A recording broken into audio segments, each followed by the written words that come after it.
वही आरोप प्रत्यारोप की राजनीति है, क्योंकि जाति धर्म, एक तरफ जातीय जनगणना और एक तरफ जातीय ध्रुवीकरण के जैसे आरोप।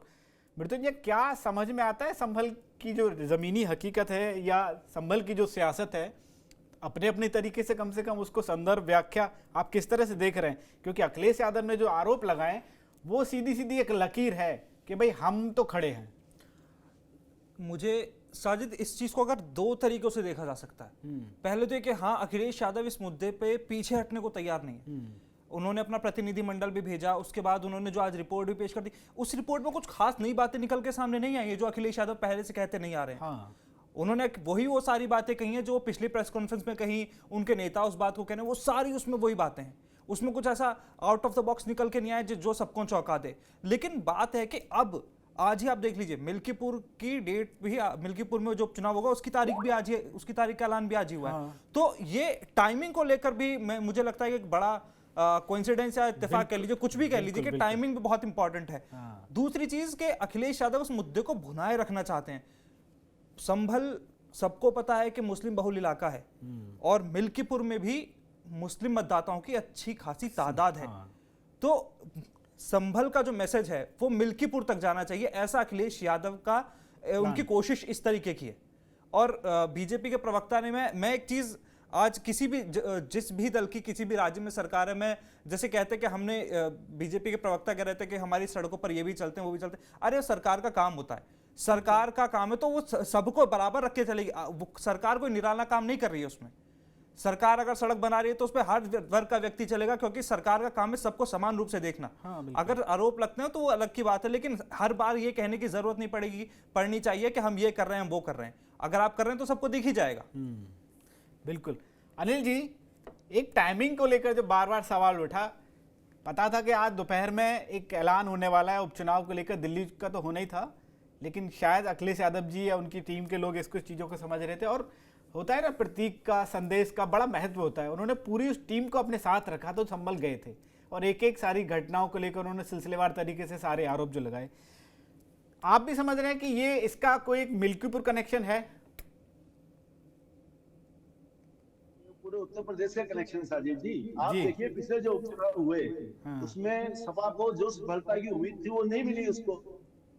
इवनली बीजेपी बहुत घबरा रही थी, पता नहीं क्या होगा, कि ऐसा जाए कि हमारी लोकप्रियता पे असर आए, क्योंकि जो लोकसभा चुनाव है उसको वो नतीजे बीजेपी को नहीं मिले जो उनको चाहिए थे। और जो लोकसभा में चुनाव में सपा को सफलता मिली, सपा तो ये मान के बैठी थी कि विधानसभा के उपचुनाव में इससे ज्यादा मिलेगी, और वो उसको लेकर बात मिल गई। तो कहीं ना कहीं उत्तर प्रदेश में सपा को अपनी जमीन को बचाए रखने की लड़ाई भी तो है। अब आप ये देखिए, जो अभी मृत्युंजय जी ने जो कहा, आप उसको बिल्कुल सीधे सीधे रूप में समझिए। मृत्युंजय जी ने बिल्कुल स्पष्ट भाषा में बता दिया कि भाई आखिर अखिलेश जी ने जो कुछ बोला ऐसा क्या था जो पहले नहीं बोला। वही उनका एक ही टेप चलता है। वो कहते हैं कि नहीं हम तो पीडीए के साथ हैं, यानी वो जातियों की बात करते हैं, धर्म की बात करते हैं, यानी उनकी राजनीति विशुद्ध रूप से जाति आधारित है और धर्म आधारित है। और दूसरी तरफ अगर सरकार की बात करें या सरकार चलाने वाली पार्टी की बात करें, उन्होंने तो कभी किसी जाति और धर्म को लेकर बात नहीं कही आज तक। उन्होंने तो कभी नहीं कहा कि हम मुसलमानों के खिलाफ और सिर्फ हिंदुओं की बात करेंगे। उन्होंने कभी ये नहीं कहा कि हम सिर्फ अपर क्लास की बात करेंगे या सिर्फ लोअर क्लास की बात करेंगे। उनके मुंह से तो हमने हमेशा ये सुना कि हम तो सबका साथ सबका विकास चाहते हैं। तो आखिर कम से कम बोलने में तो आप साथ रहिए। लेकिन आप लोगों को स्पष्ट भाषा में बता दिया कि हमें तो सिर्फ पीडीए का मतलब है, पी का मतलब पीड़ित पिछड़े। लेकिन सर फिर विपक्ष जो है कटेगा और बटेगा वाला मुद्दा उठा देता है। हाँ, मैं यही कह रहा हूँ कि जब आप ऐसी बात कहेंगे तो उनके पास पूरा मौका है कि जब आप अपने वोटों को एकजुट रखना चाहते हैं तो उनके पास भी पूरा मौका है कहने का। देखिए, बटेंगे और कटेंगे में भी कई परिभाषाएं डाल दी ना। कभी वो देश की बात कहेंगे, कभी वो समाज की बात कहेंगे, लेकिन असली मतलब आप भी जानते हैं, मैं भी जानता हूँ, सब जानते हैं। उन्होंने स्पष्ट जो संदेश दिया वो हिंदू समाज को दिया कि आप जातियों में बटेंगे तो कटेंगे, ये तो स्पष्ट संदेश था। लेकिन क्योंकि ऑफिशियली कोई आपको बताएगा नहीं, ये व्याख्या करेगा नहीं, वो तो बोलेगा हम समाज को बटने की बात कर रहे हैं, वो बोलेगा हम देश को बटने की बात कर रहे हैं। लेकिन ऑफिशियली तो ये ऐसे ही है, लेकिन अनऑफिशियली तो उन्होंने तो संदेश दिया। और ये बात ये सपा तो सीधा ही सीधा बोलती है, वो ओवैसी वाली भाषा में आ गए। अब जैसे ओवैसी हमेशा ये बोलते थे ना कि मुसलमानों से बात शुरू करके मुसलमानों पे खत्म करते, सपा कभी करीब वैसी बातों पे आ गई है। बस उसमें जोड़ा रखा है, दलित जोड़ रखा है और उन्होंने पिछड़े जोड़ रखा है। लेकिन वो सर्वमान्य तो नहीं है, सारी समाज की तो बात नहीं करती। और मुझे लगता है ऐसी कोई भी पार्टी जो सारे समाज की बात नहीं करती, उसका विरोध होना चाहिए, चाहे वो सपा हो चाहे कोई भी पार्टी, इवन भाजपा क्यों ना, कांग्रेस क्यों ना हो। अगर आप सारों को साथ लेने की ताकत और हिम्मत नहीं रखते, तो इसका मतलब है आप समाज का प्रतिनिधित्व करने की बात कैसे कर सकते हैं। जहां तक सवाल है कि ये मिल्कीपुर को लेके है, देखिए मिल्कीपुर उनकी नाक का सवाल है।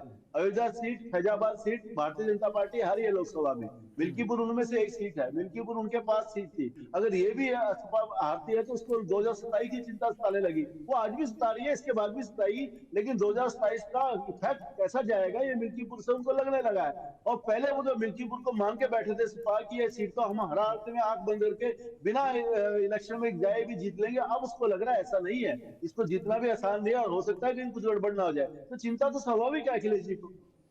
बिल्कुल। शिवाजी सरकार जी हमारे साथ जुड़ गए, आपका स्वागत है सर। मैं आप ही से सवाल लेता हूं कि संभल वाला जो मुद्दा है, रह रहकर अखिलेश यादव कोई ना कोई उसमें एंगल निकालते हैं।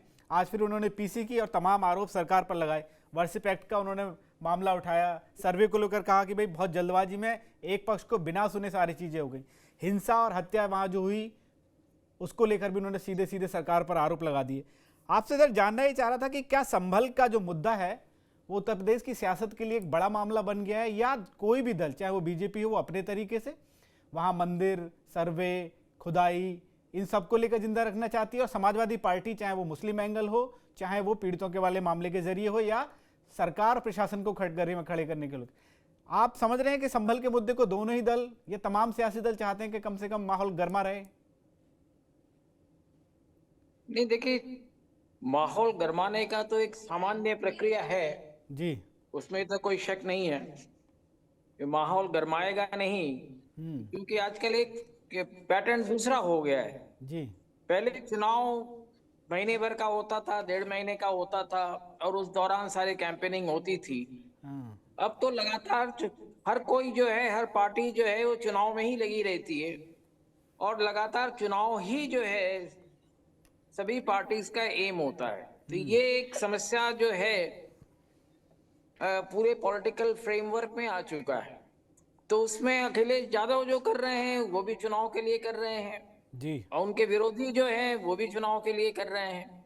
तो चुनाव में मुद्दा गर्म होगा तो सभी को लगता है कि शायद वोट उससे आ जाए।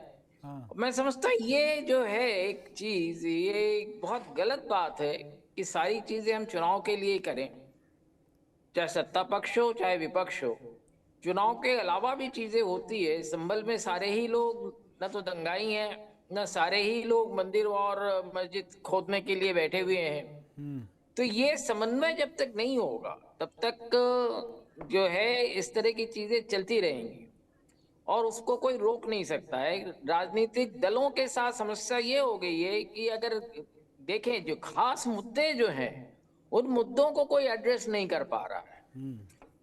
तो ये सब जो मुद्दों को आप एड्रेस नहीं करेंगे, जो जनता के मुद्दे हैं, चाहे नौकरी हो, चाहे सामान्य लॉ एंड ऑर्डर के इश्यूज हो, चाहे जीएसटी का इश्यूज हो, उसमें कोई भी पार्टी जो है जीएसटी के लिए सब सरकार को कहते हैं सरकार ने बढ़ाया है, पर ये कोई नहीं कहता है कि जीएसटी काउंसिल में जो विपक्ष के लोग हैं वो चुप बैठे रहे, उन्होंने एक स्टेटमेंट तक नहीं दिया।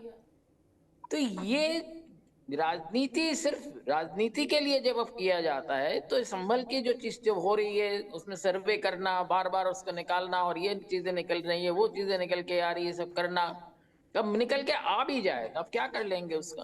कोई उसका स्टेटस को बदल जाएगा क्या अचानक? तो स्टेटस को तो आप नहीं बदल सकते हैं। तो इस सारी चीजों को मैं समझता हूँ राजनीतिक दलों को और जनता को बैठ के तय करना चाहिए कि राजनीतिक दल जो कर रहे हैं क्या वो सही कर रहे हैं। राजनीतिक दल पहले जो है दिशा देते थे, अब राजनीतिक दल दिशा खोज रहे हैं। जब राजनीतिक दल दिशा खोजते रहेंगे तो इस तरह की समस्याएं आएंगी, क्योंकि राजनीतिक दलों के पास जो मुद्दे हैं वो कोई किसी के पास ना कोई कॉन्सेप्ट है ना कोई विजन है।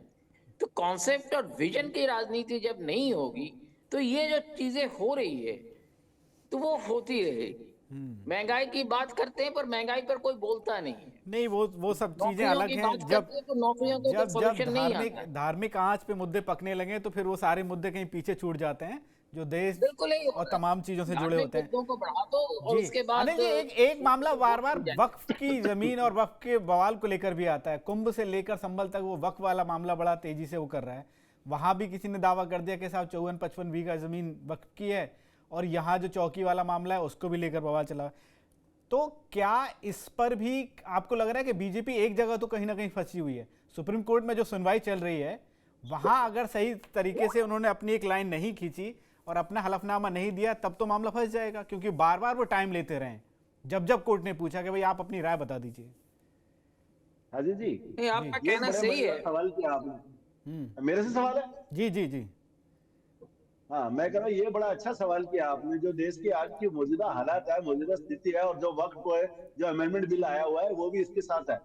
आप भी जानते हैं वक्त करने का तरीका क्या है। कोई भी व्यक्ति जाता है, वक्त ऑफिस जाता है और एक कागज लिख के दे देता है, जी मैंने आपको ये अपनी जमीन वक्त कर दी, आपको दे दी। उसके पास खुद का मालिकाना हक है या नहीं, ये उसको कोई नहीं पूछा जाता। आप मुझे बताइए, कोई चीज अगर आपके पास है नहीं और आप प्रूव नहीं कर सकते या आपके पास जमीन थी या आपके पास कोई चीज थी, आप किसी को दान में कैसे दे सकते हैं? और उसके बाद जो आज मौजूदा जो लॉ है वक्त को लेके, वक्त किसी को भी कह दे उसको प्रूव करने की जरूरत नहीं है। कल को किसी भी, आपने देखा वक्त ने किस किस को कहा, इलाहाबाद हाई कोर्ट को कह दे ये मेरी जमीन है, आप कह रहे हैं कुंभ क्षेत्र को बोल दिया मेरी जमीन है। जिस जगह की संबल की बात कर रहे हैं उसको तो घर, जिस व्यक्ति ने दावा किया था कि मैंने वक्त किया था इस जमीन को, उसने तो यू टर्न कर लिया, उसने तो वापिस ही ले लिया कि भाई नहीं हमारा कोई दावा नहीं है, हमने कभी हमारा जमीन में कोई लेना देना नहीं था। यानी इसको भी क्लैरिटी करनी जरूरत है। तभी तो जो मौजूदा वक्त जो बिल आया है, अमेंडमेंट बिल आया है, इसकी जरूरत है। भाई अगर सचमुच एक किसी ने दान में दी है, किसी ट्रस्ट को, किसी समिति को, किसी संस्था को, तो बात ठीक है। लेकिन सचमुच जिसने दान में देने की बात कर रहे हैं वो दान देने का पात्र था कि नहीं था, उसके पास थी भी कि नहीं थी वो जमीन, पहले ये तो पता कर लीजिए। ये नहीं कि आप वक्त जिस वर्ष वक्त बोर्ड कह दे ये तो वक्त हुई जमीन है और ये हमारी है, ये कैसे हो सकता है? मतलब कोई तो सिस्टम बनेगा।